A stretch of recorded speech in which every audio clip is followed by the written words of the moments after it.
I come to the floor in strong support of the Clay Hunt Suicide Prevention for American Veterans Act. Our men and women in uniform serve our country with honor and courage. They put themselves in harm's way day in and day out to protect us. I have a special appreciation for how much service members and their families contribute to our country and how important it is that we honor their service. All three of my brothers served in the military, and my oldest brother was career military. He flew 288 combat missions in Vietnam. You know, when you grow up in a family with someone in the military, you know how lucky you are to see them come home safely. But that doesn't mean that the sacred trust with our service members ends the moment they step off a plane.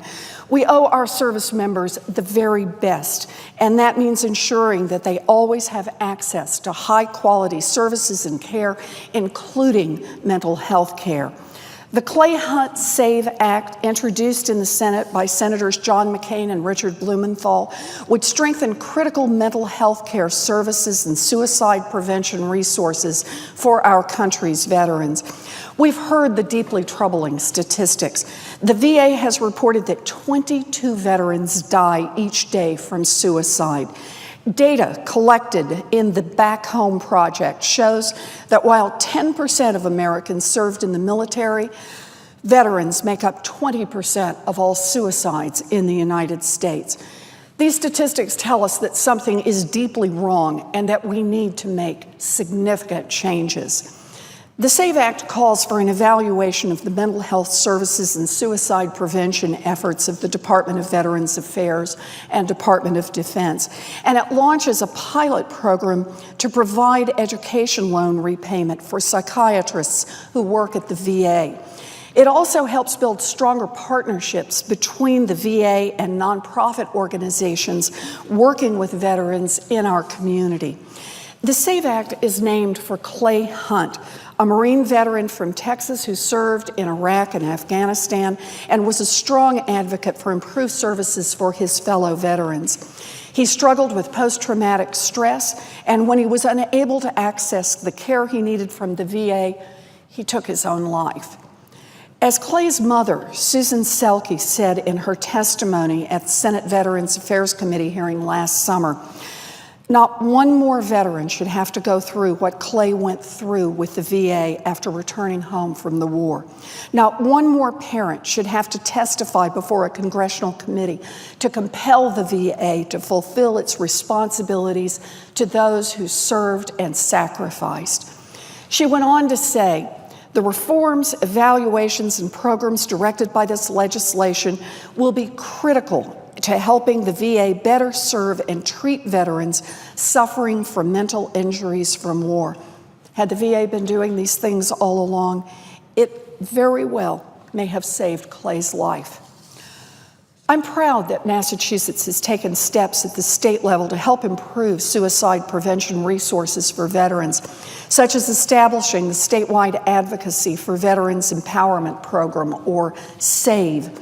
The SAVE team is comprised of veterans who work directly in the community to connect veterans and their families to services provided by the Commonwealth and nonprofits. I've also visited several outstanding community organizations in Massachusetts, such as Veterans Inc. in Worcester, Soldier On in Pittsfield, and the New England Center for Homeless Veterans in Boston.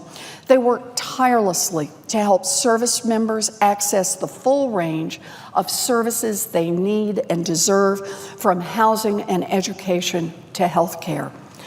In August, I met with veterans in Framingham, Massachusetts at a mobile vet center. And one of the veterans I heard from was Army Major Justin Fitch, who was working at the Natick Soldier Research Development and Engineering Center. Justin, who is battling terminal cancer and has had his own struggles with depression, is retiring from the Army just this week. But he is still a powerful and a relentless voice fighting to improve care and prevent suicides among veterans fighting depression and psychological stress after returning home from war. Justin told me, too many veterans are suffering in silence. 22 a day is a lot. One is too many. And Justin is right. Our armed service men and women are tough, smart, and courageous. They make huge sacrifices to keep our families safe, and we owe them all a true debt of gratitude for their service. But gratitude isn't enough. We must do more to protect our men and women in uniform who devote their lives to the service of our country. It's clear that Congress has more work to do to bolster our nation's commitment to supporting veterans and providing the mental health care services that they deserve. The Clay Hunt SAVE Act is an important part of this effort. I hope my colleagues will join me in voting to pass this legislation in the Senate.